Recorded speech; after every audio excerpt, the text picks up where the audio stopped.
Okay ကျွန်တော်ဒီနေ့ဂေးလမ်းမှာဖားသွားစားမှာဖြစ်ပါတယ်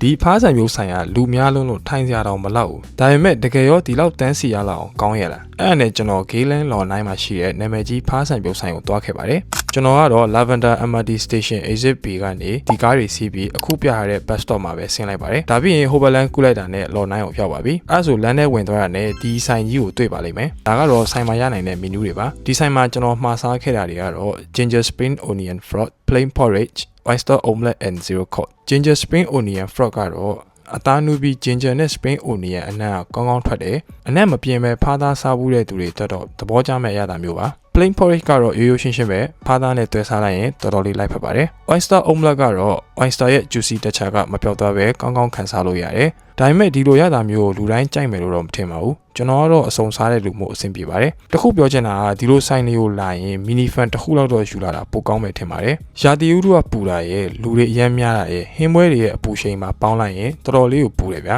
so you better bring mini fan along then you can enjoy your fruit much more comfortably ကျွန်တော်အနေနဲ့ဒီဆိုင်ကိုတော့7 out of 10ပေးရဗျာအစားအသောက်ကတော့ကောင်းပါတယ်ဒါပေမဲ့လူများတာနဲ့ပူတဲ့အခြေအနေတွေကြောင့် experience ကိုနည်းနည်း short ထားပါတယ်နောက်တစ်ခေါက်ထပ်သွားစားအောင်မလားမေးရင်တော့သွားစားပါဦးမယ်You guys try frog porridge before or not? If you have been here, drop your experience in the comment.